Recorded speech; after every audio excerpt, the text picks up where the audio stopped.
Bom, pessoal, eu conversei com a Ana, né, a gente aproveitar a minha vinda aqui para Ampu para falar um pouco sobre os meus trabalhos. E aí a gente pensou nesse título aqui, Mineiras Insubmissas, Gênero e Feminismo em Minas Gerais, pensando um pouco os meus últimos projetos de pesquisa, que eu comecei a estudar o feminismo e práticas feministas em Minas Gerais.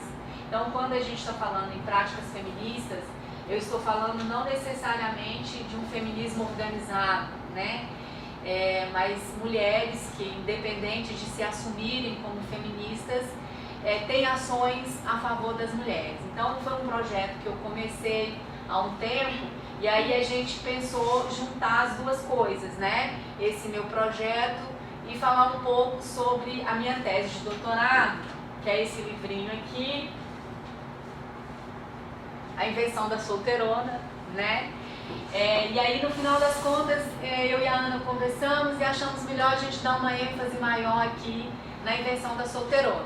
Então eu vou falar um pouco sobre esse trabalho e depois, se a gente tiver um tempinho ou para interesse de vocês, eu falo um pouco mais sobre as mineiras insubmissas, tá bom?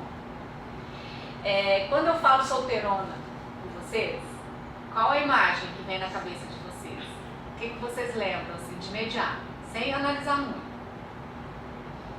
Da mulher solteira que já tem, sei lá, uma idade um pouco maior, um pouco casada, toda essa ideia que é propagada pelo senso comum. O que mais? Uma tia, geralmente, Uma mais tia. velha, Uhum. que é meio rabugenta. Rabugenta. Deixa eu ver. Não bonita, não é bonita. E que cuida da vida dos outros, assim, fofoqueira, prometida. É isso, eu acho. A solteirona é assim. Tem aquele filme Alice no País das Maravilhas, do Tim Burton, que tem uma personagem que ela meio que incorpora todos esses estereótipos, que é a tia da Alice, né? Ela é solteira, ela é muito velha e ela fica lá. Aquelas alucinações. Sim, né? ela fica esperando. sonhando com o príncipe encantado dela, que nunca vai chegar. E ela meio que é excluída da família. Sim. Fica lá no cantinho dela, tendo os delírios dela e ninguém mexe. Exato. O que mais?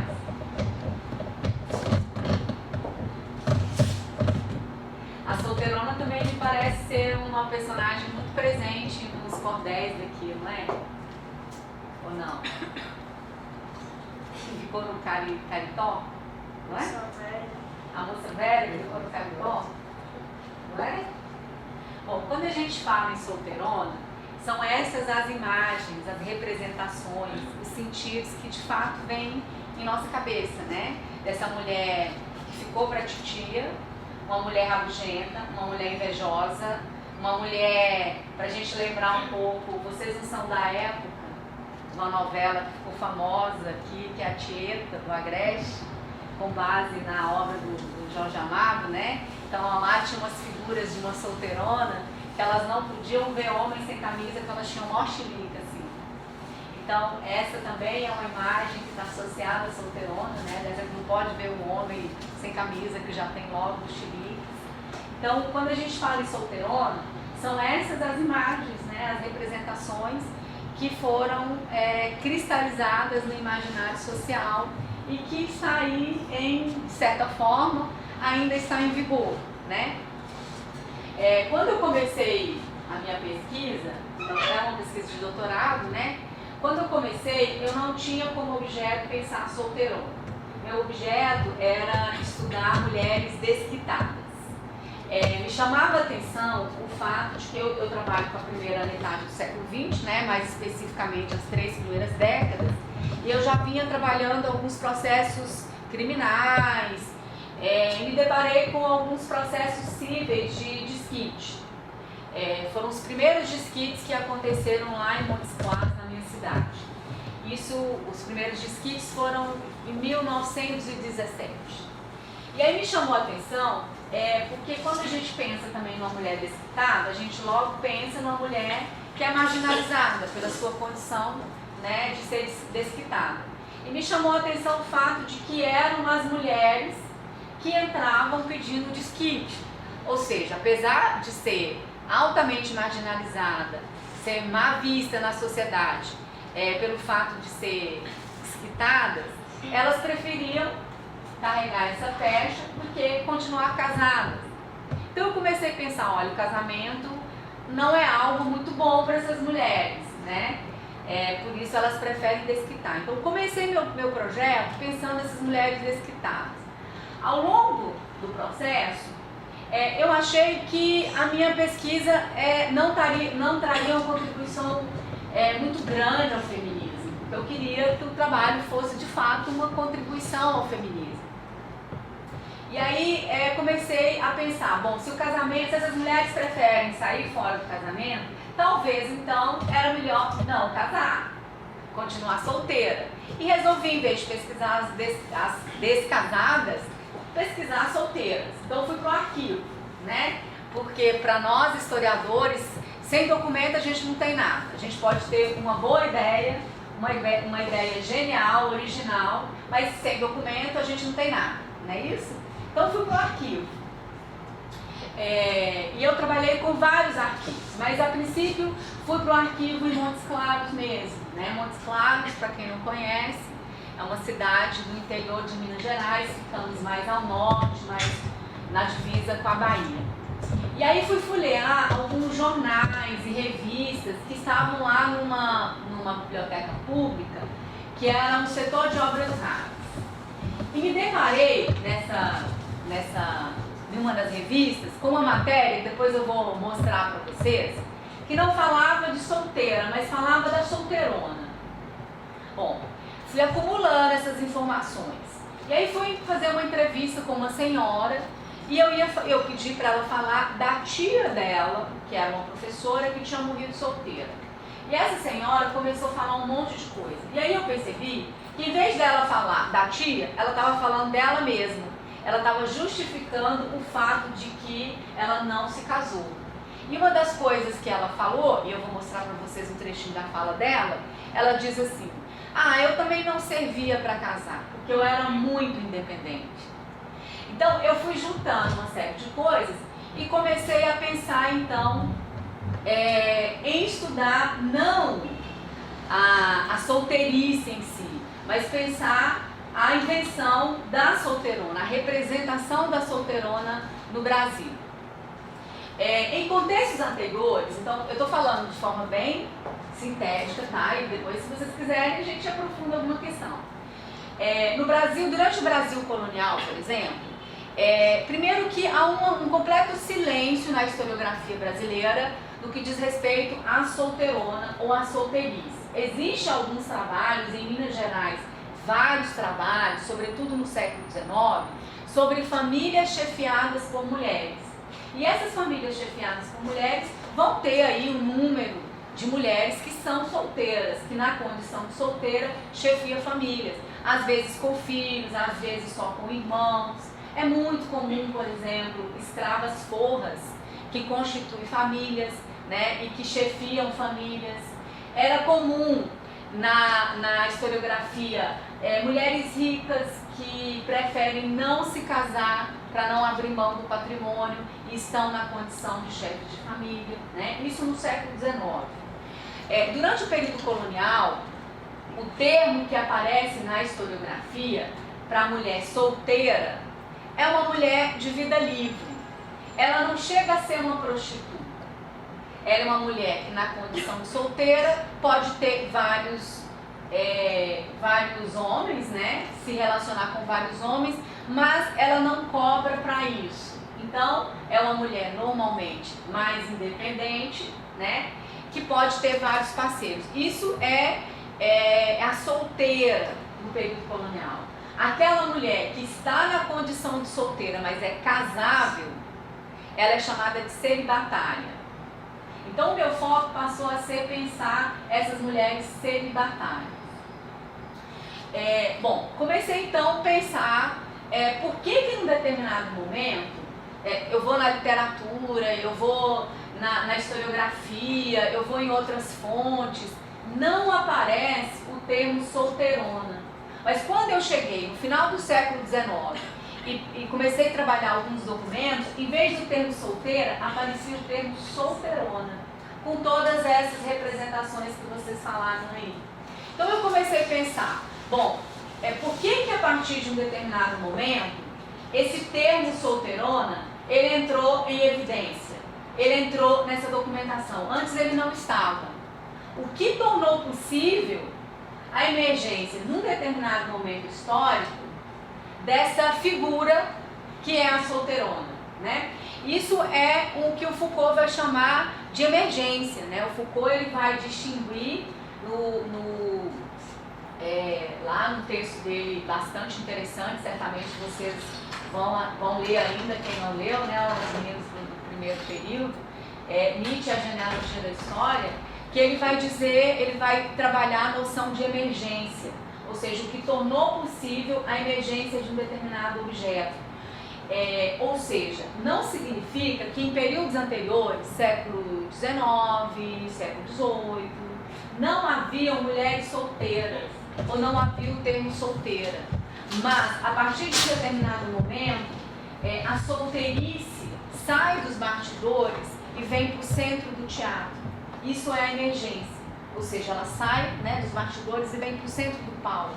Então, o que tornou possível, num determinado momento e não em outro, a emergência dessa figura, que é a solteirona, né? Em outros contextos, como na França, na Inglaterra e também nos Estados Unidos, já no século XVIII, já começa a aparecer a solteirona com essa imagem pejorativa e negativa de mulher, né? E vista como sobra. E alguns dos estudiosos, e aí não são muitos estudos, né? Mas alguns dos estudiosos vão associar a dois fenômenos, né? A emergência da solteirona. O primeiro fenômeno são países que estavam envolvidos na guerra, e aí nós vamos ver, por exemplo, que pós Primeira Guerra Mundial há todo um discurso em torno da mulher solteira, né? Então, normalmente eram países que estavam envolvidos na guerra, então muitos homens morrem na guerra e sobra um grande contingente de mulheres, né? Essa é uma das explicações. A outra explicação é o fato de que, com o capitalismo, o trabalho doméstico, que antes era feito dentro de casa e era um trabalho necessário, ele passa a ser não mais necessário, porque várias coisas que são utilizadas e consumidas pela família eram feitas em geral por mulheres dentro de casa. Os tecidos, né, vários tipos de comida, os utensílios de uma maneira geral. Então, com a expansão do capitalismo, muitas coisas que eram feitas em casa deixaram de ser produzidas, e essas mulheres que antes tinham uma utilidade dentro de casa, elas passam a não mais serem úteis e passam a ser vistas como um peso para a família. Então, nos estudos mais gerais, como a gente vai ver, por exemplo, sobre a solteirona na França, né, a moça velha, a vieille fille, ou a Spinter na Inglaterra, está associada a essas duas explicações. Mas no Brasil, quando a solteirona entra no discurso, ou seja, começa a se falar na solteirona, esse fenômeno não acontece, não há sobras de mulheres no mercado matrimonial.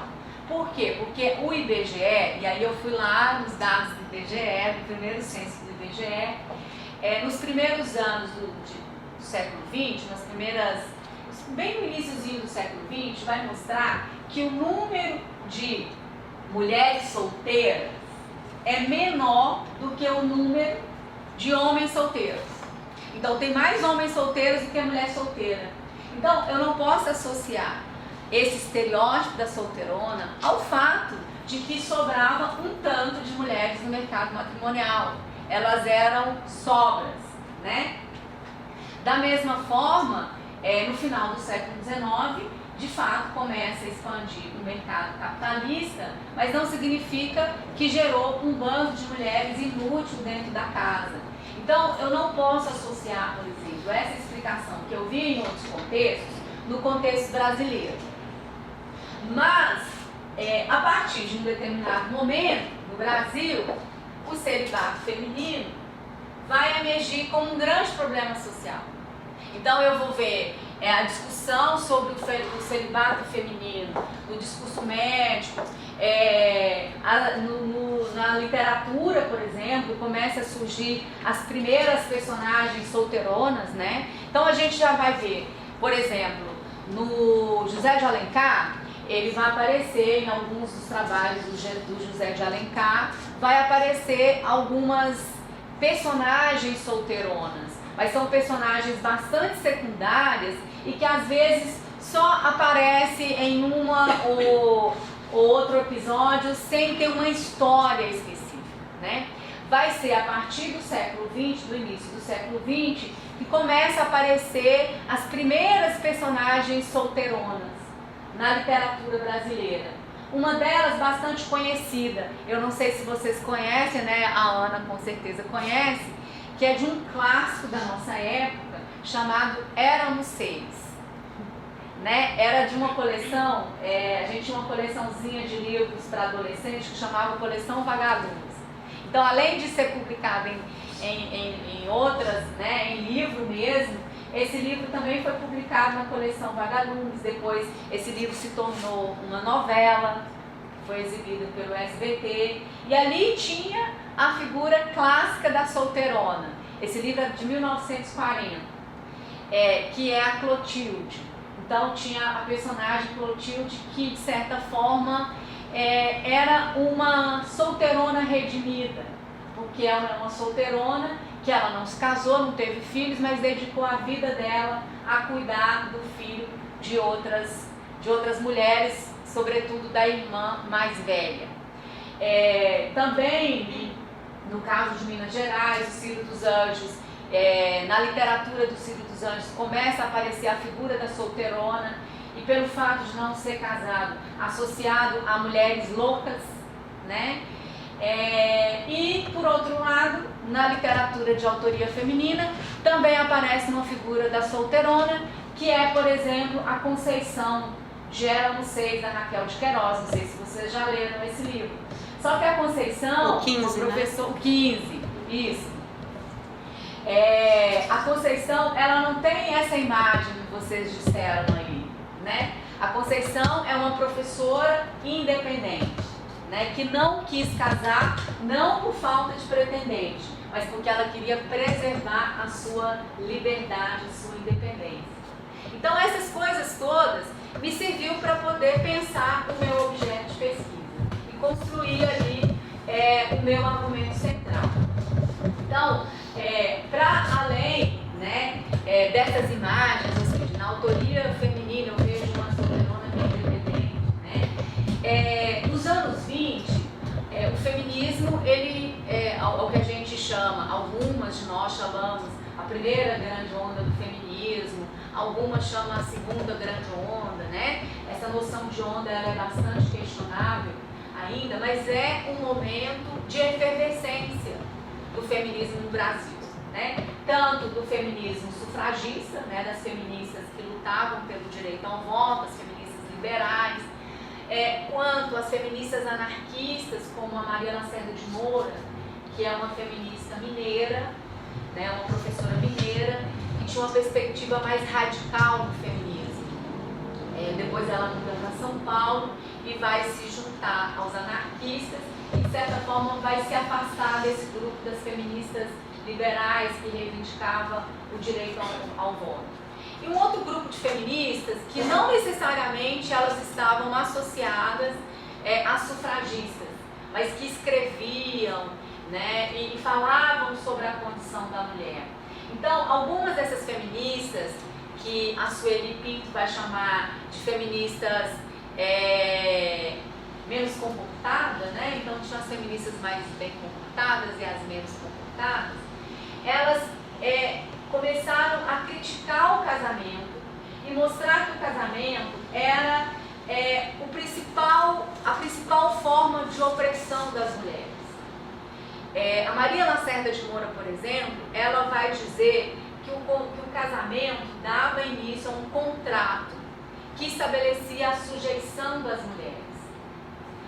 Então, a forma das mulheres se libertarem dessa opressão era não se casar.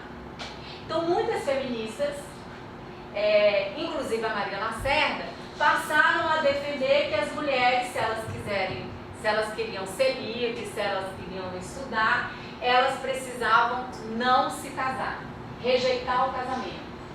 Então nós temos um discurso feminista que diz, olha, mulheres, não se casem, porque o casamento é uma forma de opressão, né? Então eu comecei a pensar que, bom, paralelo a isso, nós vamos ver que a República, ela começa a se constituir e junto com a República, um projeto de modernização e de modernidade burguesa. E nesse projeto, quem é o principal foco, o principal centro desses projetos de modernização da sociedade? De modernização, de modernidade, de higienização da sociedade. O principal foco é a família. Eu não sei se vocês já leram, por exemplo, o livro Ordem Médica e Norma Familiar, do Jurandir Freire.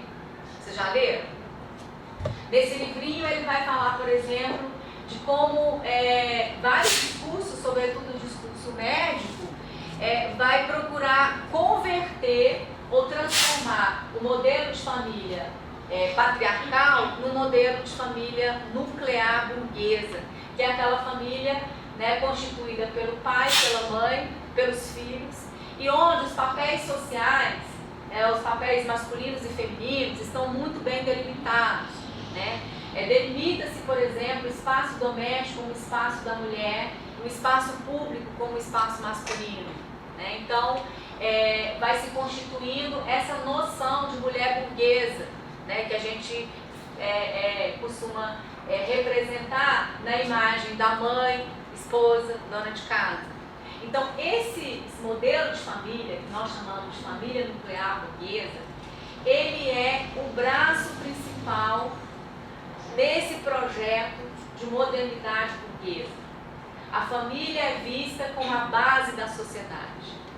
Então, é através da família, desse modelo de família, que vai se implantar modelos de homem e de mulheres marcados pelas diferenças de gênero. Bom, no entanto, quando eu vejo aqueles dados do IBGE que eu falei para vocês, há um grande número de solteiros. Então não se trata somente de converter uma família patriarcal num modelo de família burguesa. Se trata de conduzir as pessoas para o casamento. Conduzir, sobretudo, as mulheres, a maioria, né, solteira, conduzir essas mulheres para o casamento, onde elas poderiam ser mais facilmente controladas. Em 1916 é criado o primeiro Código Civil brasileiro, né? Não sei se vocês já leram sobre isso. Antes de 1916 não tínhamos um Código Civil. Nós tínhamos, por exemplo, as ordenações filipinas, né? Que no seu livro 5 tratava das questões relativas, né, às questões cíveis. Durante o século XIX há um grande compêndio de leis cíveis, mas não há necessariamente um código. Então o primeiro código brasileiro é o Código de 1916. É esse código, por exemplo, que vai definir qual é o modelo de família, né, qual é o modelo de casamento, vai determinar, para quem esteve lá no nosso simpósio, né, teve uma pessoa que apresentou o trabalho e falou um pouco mais sobre isso, vai determinar o desquite, né, como a forma de separação e não o divórcio. Dentre outras questões, o divórcio é a separação total e o desquite não, é uma separação de corpos, vamos dizer assim. Porque no desquite o casamento não é anulado. Então no desquite, a mulher de certa forma continua esposa do marido e ele continua mandando sobre ela, mesmo desquitado. Então, no caso brasileiro, se estabelece o desquite, não o divórcio. Mas o que mais me chamou a atenção foi o artigo 6º, que determinava a condição de incapaz os índios, né, os menores e também as mulheres casadas, né? Então o relativamente a certos atos ou a maneira de exercer as mulheres casadas enquanto subsistir a sociedade conjugal. Isso significava o quê? Bom, além, né, do artigo 6º, o Código também dizia que as mulheres, elas não se constituem em indivíduo jurídico. O que isso significa? Que elas não podiam herdar uma herança, era o marido que herdava como cabeça do casal. Elas não podiam exercer o pátrio poder, ou seja, responder pelos filhos. Elas não podiam trabalhar fora sem a autorização do marido. Elas não podiam escolher onde morar, era o marido que escolhia. Isso significava o quê? Que a mulher legalmente casada, ela era mais facilmente controlada, porque existia inclusive uma legislação que estabelecia o poder do marido sobre as mulheres e sobre os seus corpos, né? Tem uma autora feminista que vai trabalhar de forma bastante interessante a noção de contrato de casamento, a Carole Petman, que ela vai mostrar que o casamento dá origem a uma relação de troca desigual, né, baseada num princípio de reciprocidade, vamos dizer assim, né, mas que estabelece uma troca desigual de proteção por submissão. Então, pelo contrato de casamento, o homem, é obrigação do homem proteger e sustentar sua esposa. Em troca de sustento e proteção, as mulheres devem obediência. Então, a Carole Petman vai trabalhar isso no livro Contrato Sexual, mas lá nos anos 20, 30, a Maria Lacerda de Moura, essa feminista mineira que eu falei para vocês, ela já denunciava o contrato de casamento como esse contrato desigual. Então, fazia parte dos projetos da burguesia implantar essas noções de homens e de mulheres controlados através da família conjugal, e há um grande número de mulheres solteiras, e há um grande número de casamentos ilegítimos. Então, era necessário, de certa forma, convencer as mulheres a se casar, porque muitas não queriam se casar. Elas, né, é um período em que começa a expandir também as possibilidades de trabalho para as mulheres, trabalho remunerado fora de casa. Então, muitas delas preferem trabalhar. É um momento também em que há uma expansão da possibilidade de estudar. Muitas delas preferem estudar, constituir uma carreira profissional. Como esposa, elas não podem, porque elas precisam da autorização do marido. Então, para concretizar esse projeto de modernidade burguesa, era necessário, então, convencer as mulheres a se casar. E aí que eu vou analisar o que eu chamei de dispositivo da solteirona. Então, essa forma de conduzir as mulheres ao casamento, de coagir as mulheres ao casamento, se deu de duas formas. A primeira forma foi, de certa forma, o que eu chamei dos direitos da esposa. Foi construir o casamento como algo muito importante. E eu vou falar um pouquinho disso. E a segunda forma foi através do que eu chamei de terror moral. Ou seja, a construção desse estereótipo da solteirona como uma figura detestável, desprezível, digna de misericórdia, e que nenhuma mulher gostaria de ser associada. Então, né, convencer as mulheres a se casarem foi através, né, desses dois mecanismos. Alguma pergunta? Bom, isso aqui eu encontrei no jornal de Diamantina, eu achei bastante interessante, né? Porque o Código Civil dizia que as mulheres não são indivíduos, as mulheres casadas não são indivíduos. Para quem quiser estudar um pouquinho, entender um pouquinho esse paradoxo, né, das mulheres, uma leitura interessante é o da John Scott, A Cidadã Paradoxal, A Ana certamente depois faça para vocês a referência certinha. Que ela vai trabalhar esse paradoxo, né, da mulher que não é indivíduo. É e não é indivíduo, né? Bom, eu encontrei esse recorte num jornal em Diamantina que chamava O Pão de Santo Antônio. E era um decreto dos Correios. Não sei se você sabe, mas no início do século, a maior parte dos funcionários do Correio eram mulheres. Então, com a expansão do mercado capitalista no Brasil, a expansão da burguesia, novos postos de trabalho que empregam mulheres começam a ser criados. Então, os Correios, né? Começa a surgir vários postos de trabalho para mulheres como enfermeiras, como secretárias e, sobretudo, como professoras, né? Então, são criadas várias escolas rurais, que passam a empregar essas mulheres. E as mulheres, então, vivem um grande paradoxo, porque o código define as casadas como não indivíduos. E aí, os Correios publicam esse decreto em que determina que as moças do Correio, e aí quando usa o termo moças, está se referindo a mulheres solteiras, né? Porque as casadas são as senhoras. As moças dos Correios, em virtude da circular abaixo do senhor diretor-geral, passam a ser consideradas indivíduos.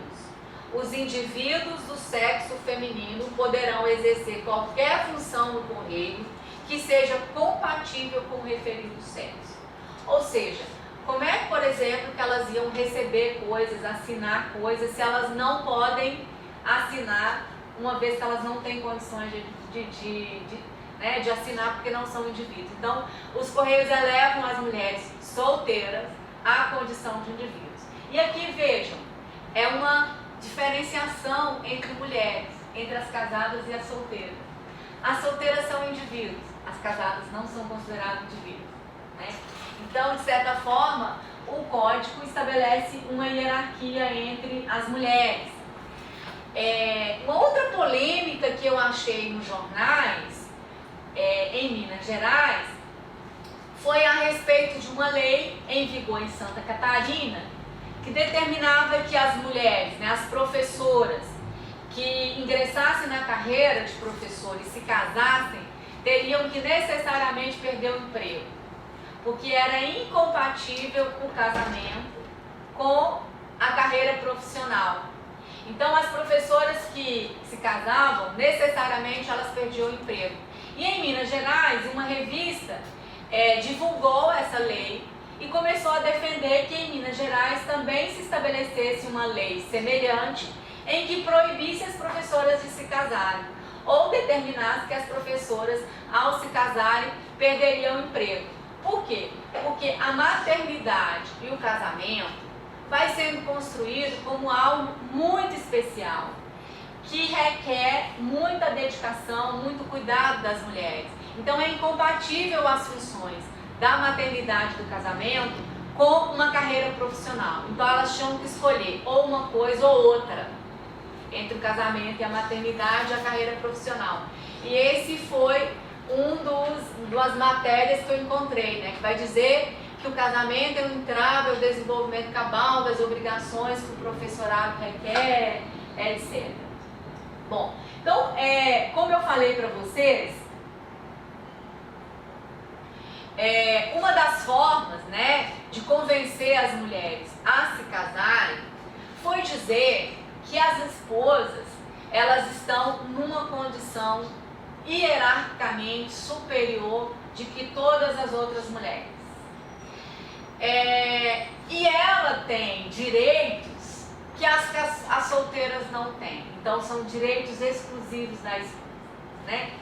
E aí eu vou analisar como é que as revistas, os jornais, o discurso jurídico, o discurso médico e a própria literatura vai construindo esse modelo idealizado de esposa feliz, a rainha do lar, uma mulher que tem direitos exclusivos em relação às outras, né?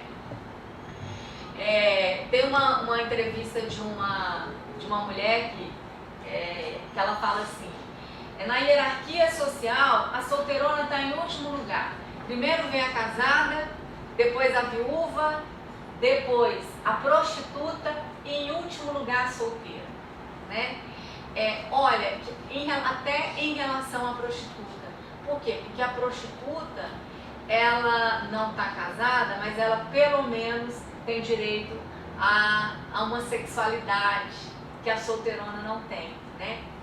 Então, uma das formas de convencer as mulheres a se casarem, porque muitas, vocês viram lá, né, que um dos sentidos que está no discurso é de que a mulher tinha que escolher casar ou ter uma carreira profissional, e muitas escolhiam ter uma carreira profissional. Então, uma das formas de convencer as mulheres a se casar foi construir o casamento como algo muito importante, como algo que era basicamente o principal bem que uma mulher podia ter. Bom, além de ser algo precioso, o casamento vai sendo construído também como parte da natureza das mulheres. Então, é da natureza das mulheres quererem se casar, assim como é da natureza da mulher querer ter filhos. Aquela que não se casa e não tem filhos, ela torce a natureza, porque é da natureza. Então, para os homens, se é uma escolha, para a mulher faz parte da natureza. Mas, para além desse discurso da naturalização do casamento, também entra no discurso outros sentidos que faz parte da construção dessa imagem da esposa feliz, por oposição à solteirona, que eu chamei dos direitos da esposa. Então, o primeiro direito era escolher o próprio marido. Durante o século XIX, era muito comum entre as famílias de elite, né, as famílias mais abastadas, ser o pai que escolhia o marido para as filhas. Porque o casamento era visto como uma aliança socioeconômica entre famílias e não para realizar o amor romântico, como ainda é hoje na nossa realidade. Então, os moralistas, os intelectuais, passaram a condenar a interferência dos pais na escolha dos cônjuges e dizer que cada um deveria escolher o seu cônjuge. Então, passa a ser direito, tanto de homens quanto de mulheres, a escolher o seu próprio marido e a sua própria esposa. No entanto, ao mesmo tempo em que a escolha aparece como um direito individual de homens e de mulheres, nós vamos ver, por exemplo, nas inúmeras revistas, né, direcionadas às mulheres, assim como os inúmeros manuais de casamento que são publicados nesse momento, né, mais especificamente nos anos 20, que essas escolhas, elas vão sendo canalizadas.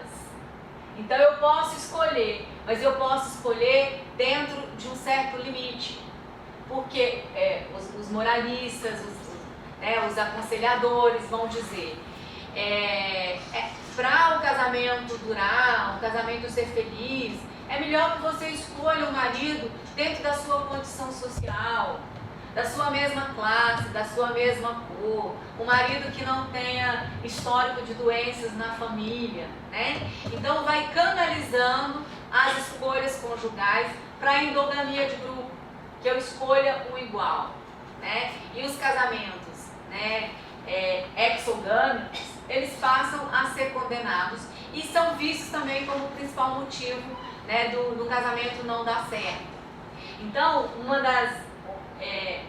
eu analisei uma coluna de aconselhamento sentimental que tinha na revista Alterosa, em que as mulheres escreviam e diziam como que elas estavam infelizes no casamento, que o marido não escutava ela, que o marido chegava tarde, que o marido traía. E aí o aconselhador dizia, resumidamente, tá, gente? Olha, você não escolheu, agora carrega a cruz até o final. Né? Então, ou seja, elas tinham o direito de escolher, essas escolhas eram canalizadas, né, dentro de um certo limite, né, conduzindo para que elas escolhessem maridos dentro do seu grupo social, cultural, econômico, etc. E se o casamento fracassasse, a culpa era dela. E ela era obrigada a levar a cruz até o final. Um outro discurso presente como direito da esposa era o direito de amar e ser amada, né? Então, é o período, por exemplo, em que entra com maior vigor no discurso os romances açucarados, né? Então, o casamento não é mais para realizar uma aliança socioeconômica. O casamento é para realizar o ideal do amor romântico. É para a mulher amar e ser amada para sempre. Então é um momento, para quem estava lá no Ampu, uma apresentadora falou sobre os romances açucarados que eram traduzidos aqui no sertão. Então esses romances se multiplicam porque vai construindo esse ideal do amor romântico. Então só a mulher casada tem direito ao amor romântico. Bom, ela também tem direito de governar uma casa. Então ela não mais se casa e vai morar na casa do sogro e da sogra. Ela tem o direito de uma casa só dela e uma casa que ela vai governar. E não é qualquer casa. É uma casa que tem eletrodoméstico, é uma casa que tem fogão a gás, é uma casa moderna. E para governar essa casa moderna, ela precisa ser também uma mulher moderna. E eu encontrei em Minas Gerais a divulgação de alguns cursos de formação de dona de casa. Então, era um curso de preparação de mulheres para se casar, né, formação de dona de casa, com direito à formatura e anel de colação de grau, né? Então, para vocês terem uma ideia de que não era, né, toda uma preparação para essas mulheres governarem uma casa racional, né? Assim como vai ser criado em Viçosa, na década de 40, o curso de economia doméstica, que eu vou falar um pouquinho sobre ele. Vocês já ouviram falar do curso de economia doméstica? É um curso superior. Hoje existe, inclusive, mestrado e doutorado na área de economia doméstica. E hoje é um curso em que prevalece bastante a questão da economia mesmo. É um curso bastante matemático.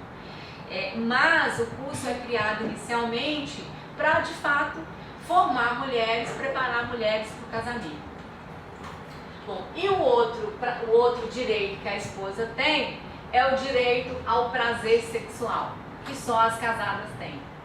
Então, se a sexualidade das mulheres antes, de certa forma, era mais reprimida e as mulheres não tinham direito ao prazer sexual, né, condenado pela Igreja Católica, né, que dizia que o prazer sexual para as mulheres era um pecado, no final do século XIX, início do século XX, especialmente a partir do surgimento da sexologia, os médicos passam a defender o direito das mulheres também a ter prazer sexual. Mas esse prazer sexual, ele é canalizado para o interior dessa família que eu falei para vocês, a família conjugal.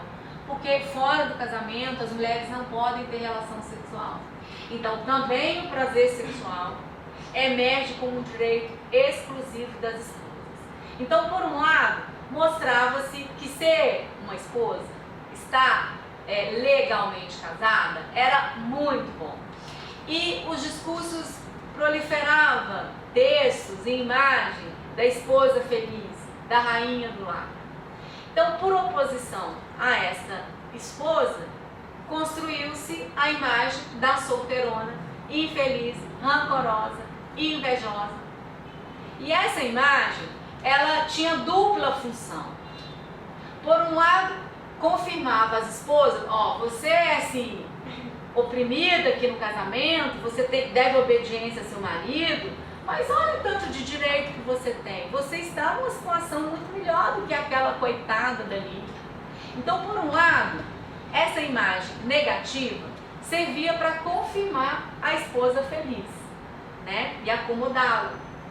Por outro lado, essa imagem coagia as mulheres ao casamento, porque nenhuma mulher ia querer ser associada a essa pecha de solteirona. Então ela iria se casar com o primeiro que aparecesse. E vai ser muito comum nos jornais, eu achei em vários jornais a mesma matériazinha, as mulheres conforme a idade.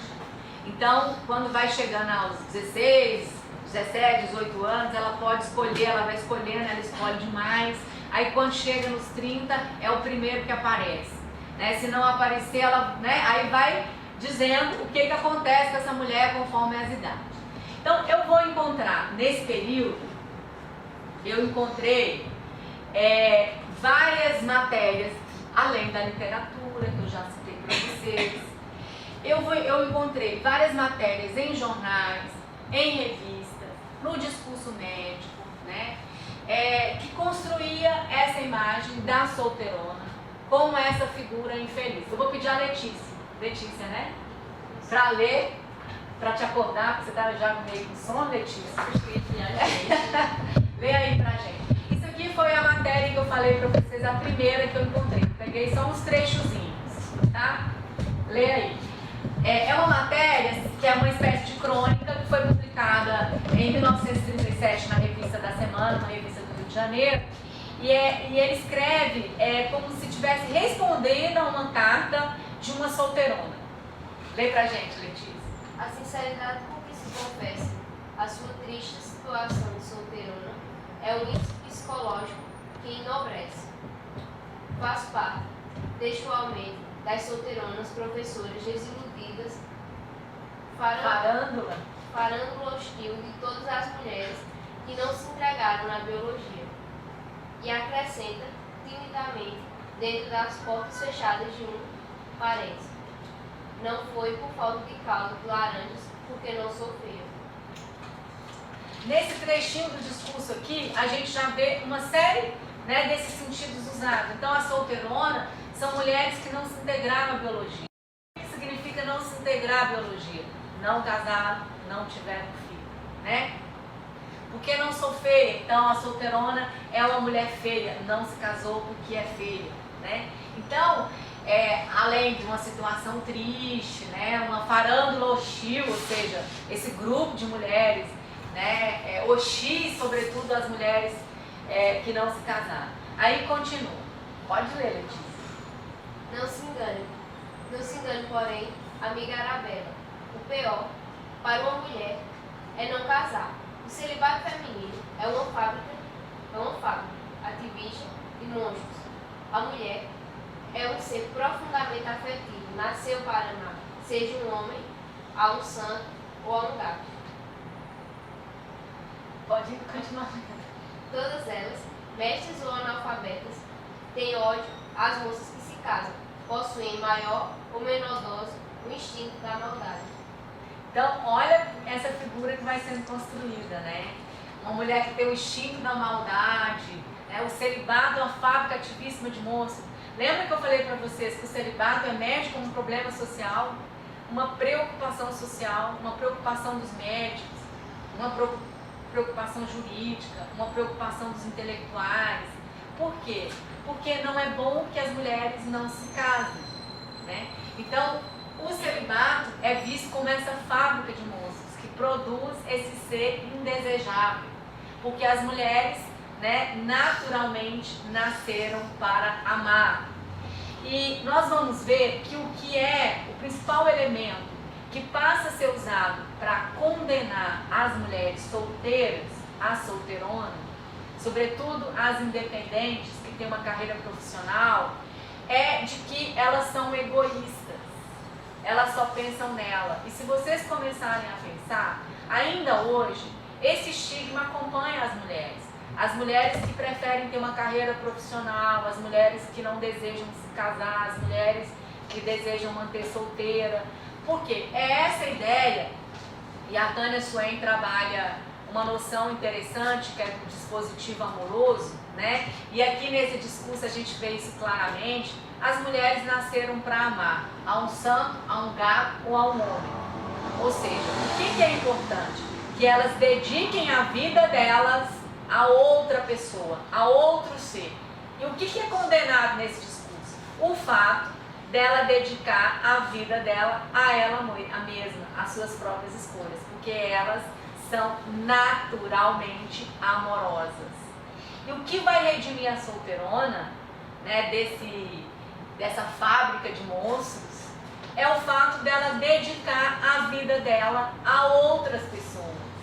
Então vai haver também vários tipos de solteirona, e o discurso vai construir vários tipos de solteirona.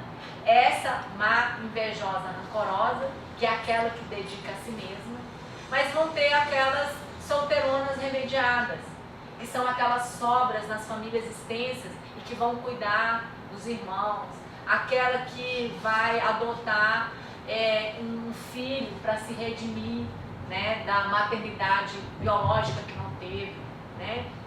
Então, um dos elementos que vai ser usado na condenação e da construção da solteirona como essa figura desprezível vai ser o fato de que elas dedicam a vida a elas mesmas e não ao outro. Você ia perguntar? Sim. Qual o olhar da mulher casada sobre as solteironas da época? O que eu posso te dizer é sempre em função do que eu encontro nas fontes, né? E aí eu também não posso generalizar, mas há uma construção de que a casada tem pena e misericórdia da que não casou. A casada se sente, vai sendo construído, né, e mostrado como um ser superior à solteira, e ela está sempre em alerta, no sentido de que a solteirona vai tentar roubar o seu marido. Então, o que esses discursos fazem? Esses discursos colocam as mulheres como competindo entre si por um bem precioso que é o homem. Entende?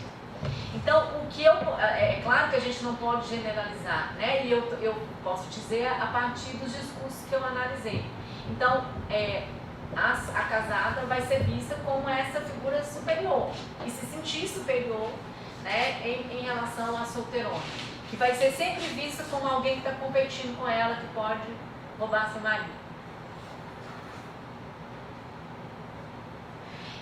Aqui também eu coloquei umas assim, uma das formas de desqualificar a mulher solteira, celibatária, vai ser através do riso. Então, ela vai ser construída também como uma figura risível.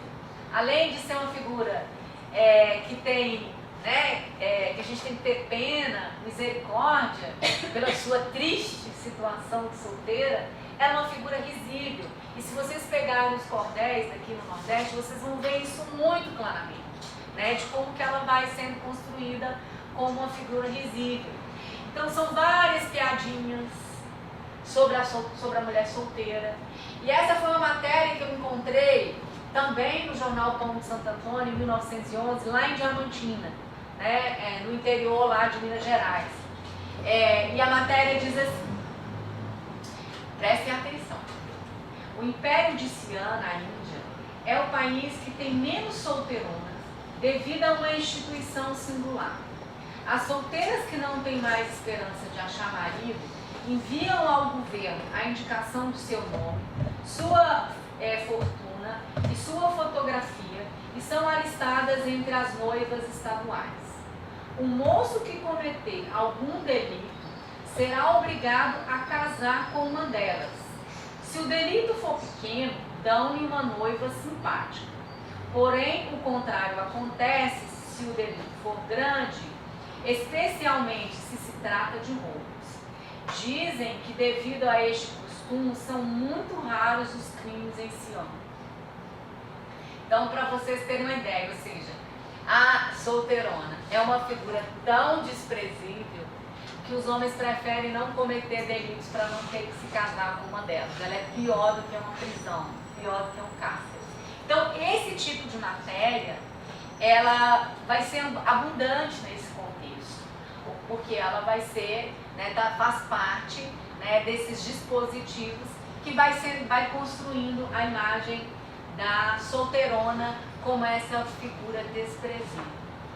Bom, para além, né, das matérias dos jornais, da literatura, etc., também o discurso médico entra em cena para construir essa imagem da solteirona. Então, com o discurso médico, com a medicina, a solteirona ganha um corpo.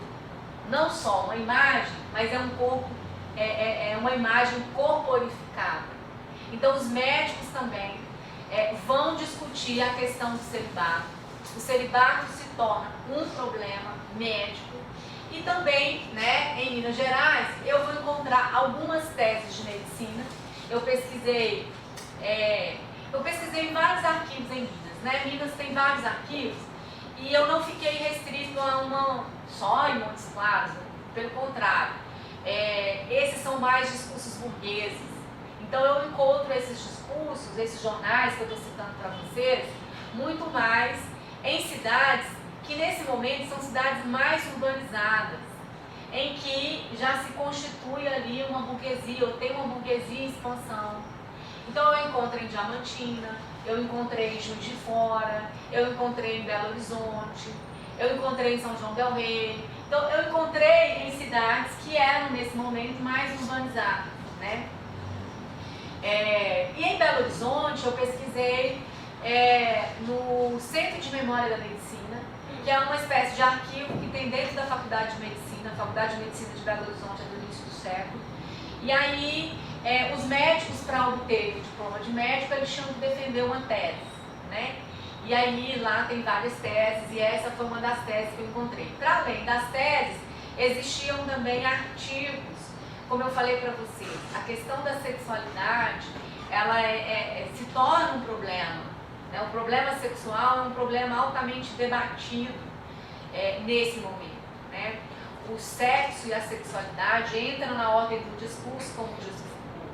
Então os médicos escrevem, tem vários que escrevem livros sobre aconselhamentos sexuais, por exemplo. Porque se antes o celibato era algo valorizado como nobre, como parte das virtudes da pessoa, e o prazer sexual era condenado para as mulheres, com a emergência da sexologia, o sexo e a sexualidade passa a ser obrigatório para as pessoas.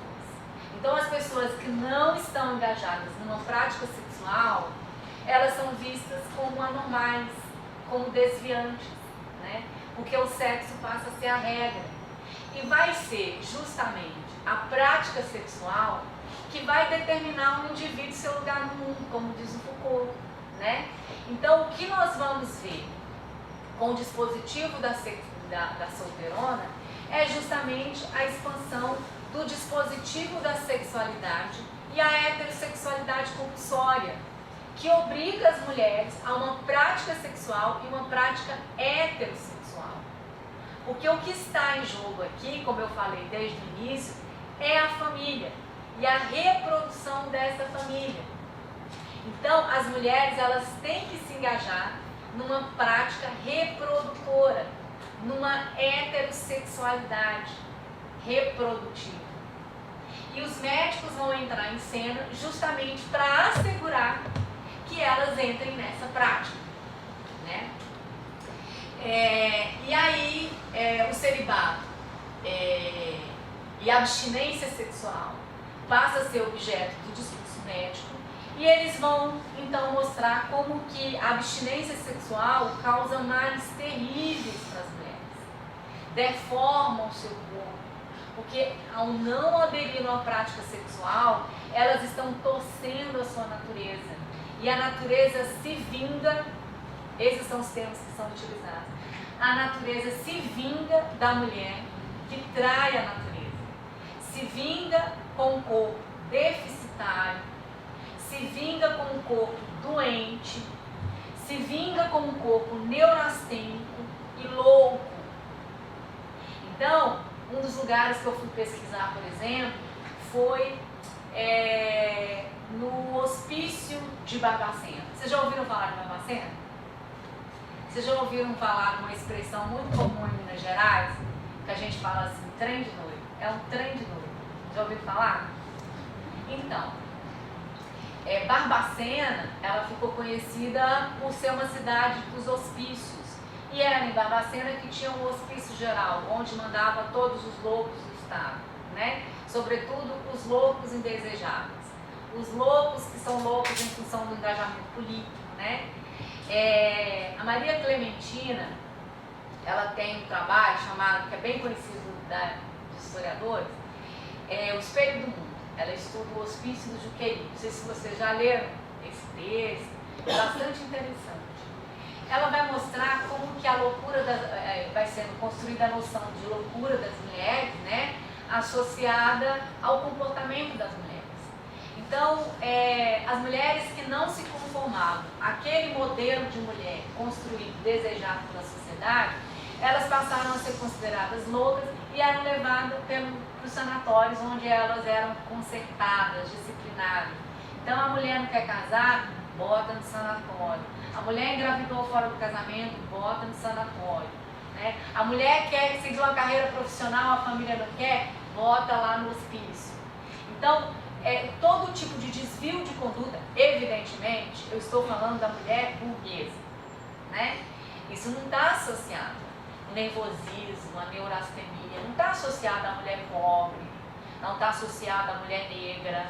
Esse discurso, ele está direcionado a um tipo de mulher, que é a mulher burguesa, a mulher branca, né? Posteriormente, esse discurso vai ser expandido para todas as camadas sociais, mas nesse momento é a mulher branca e burguesa. Então, eu fui lá no hospício de Barbacena. Bom, a história do trem de doido. Vou abrir uma notinha de rodapé aqui, tá? Para contar a história do trem de doido. O hospício de Barbacena teve épocas de grande pico, assim. Vocês devem ter ouvido falar de um livro, que foi um livro premiado agora, feito por uma jornalista.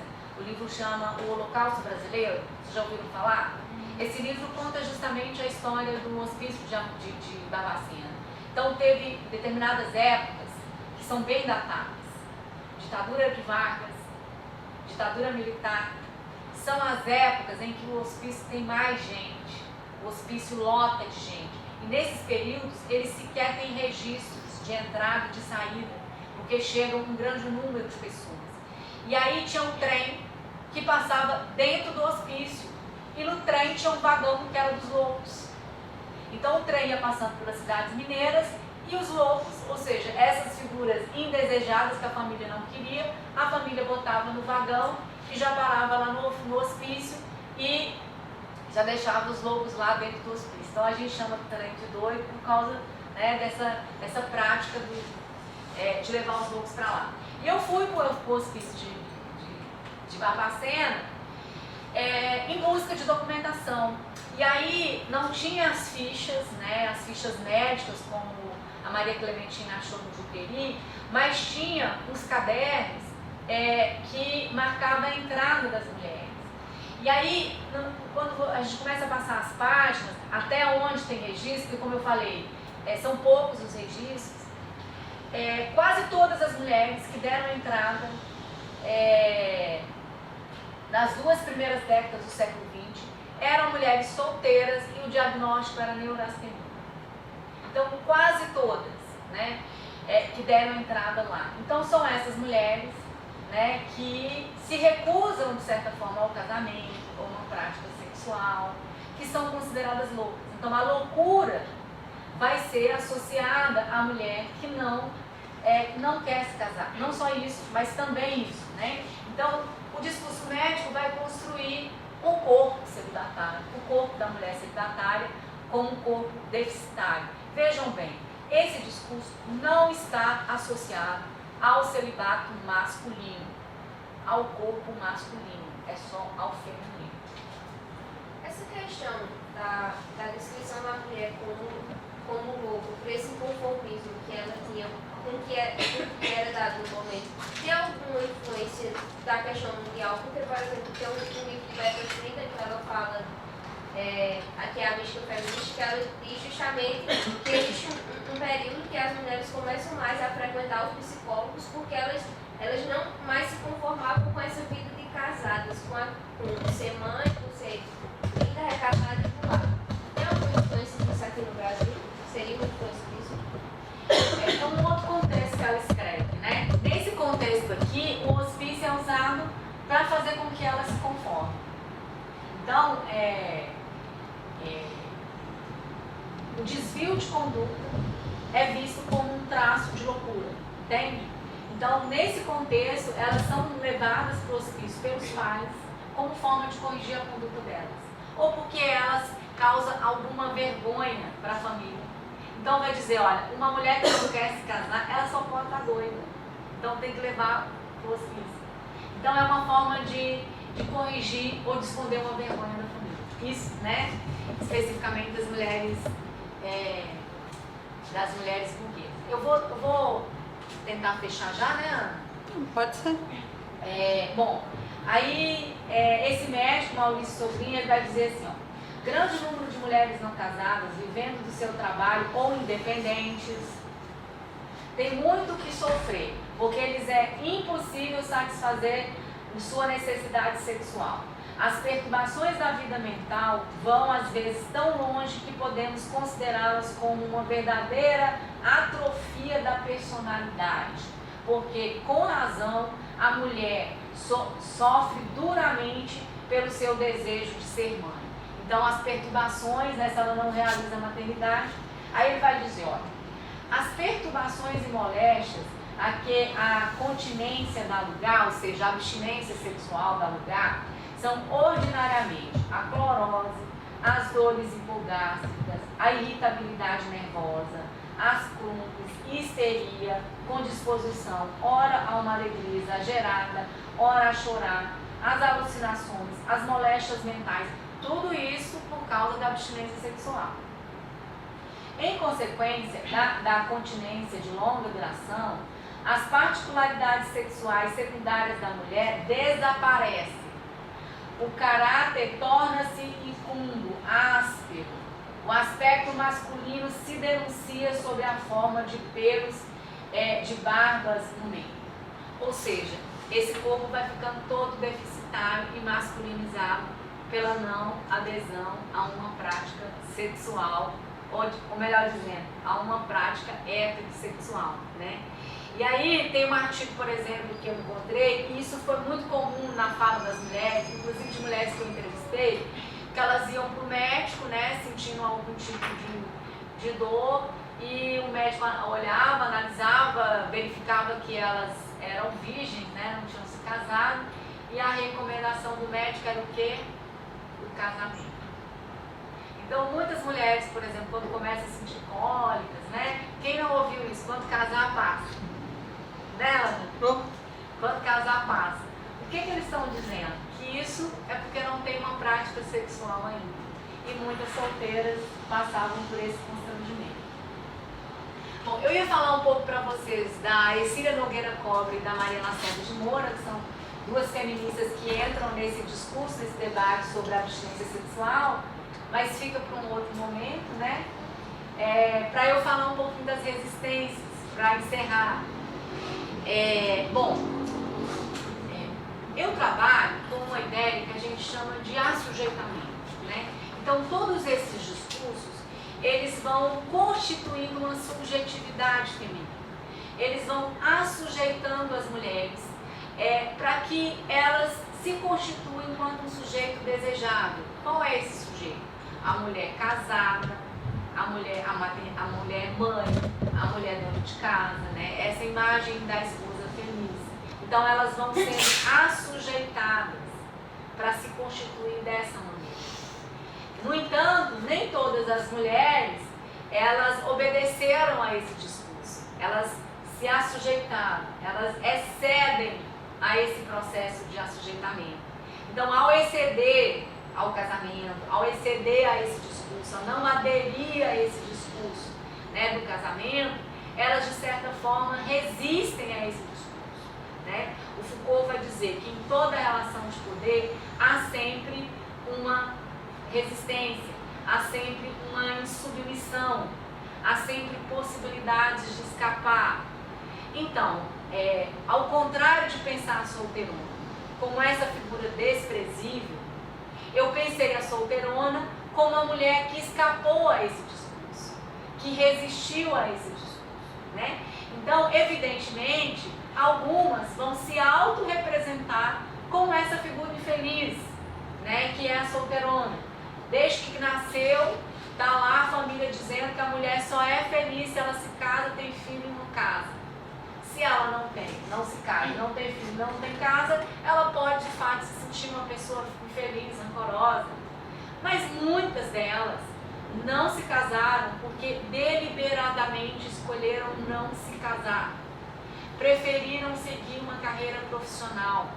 Preferiram conduzir a sua vida de uma outra maneira, que não aquela que os discursos estavam conduzindo.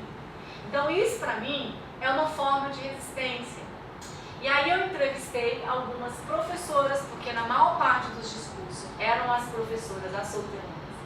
Então eu entrevistei na época algumas solteironas que estavam na época com idade acima dos 70 anos e que não haviam se casado. E uma dessas pessoas que eu entrevistei foram as primeiras mulheres que formaram um curso de economia doméstica lá de Viçosa. O curso de economia doméstica foi criado para formar esposas para os agrônomos. Então, há toda uma discussão sobre isso, depois se vocês quiserem eu falo, mas criou o curso de economia,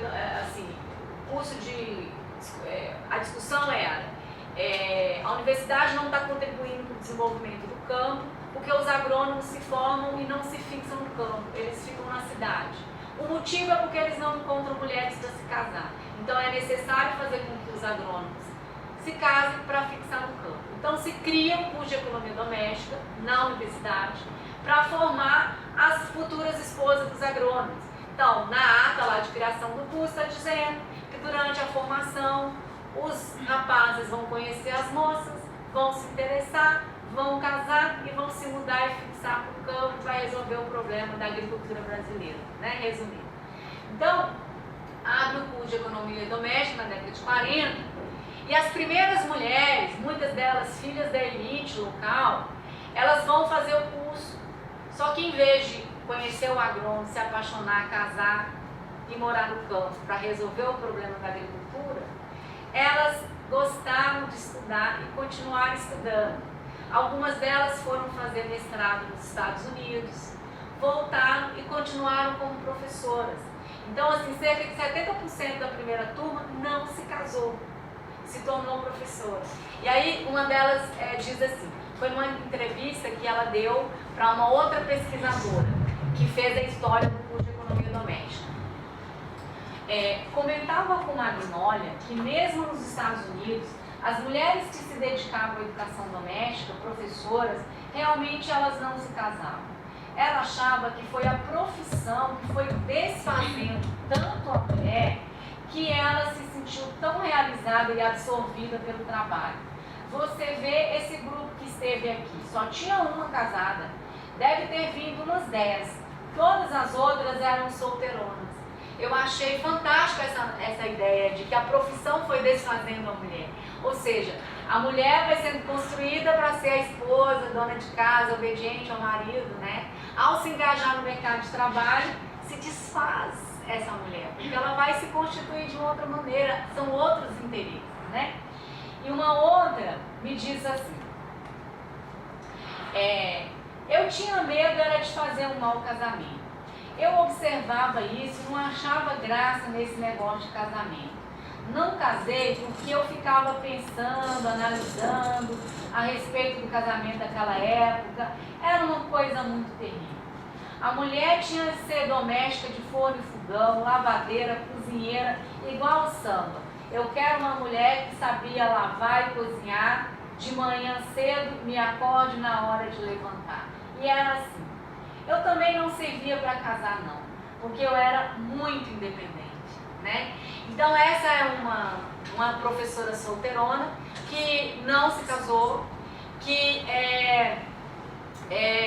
começou a carreira como professora, depois ela fez um curso de Direito e passou num concurso de cartório e foi dona de cartório, está viva até hoje, dona desse cartório e nunca quis se casar.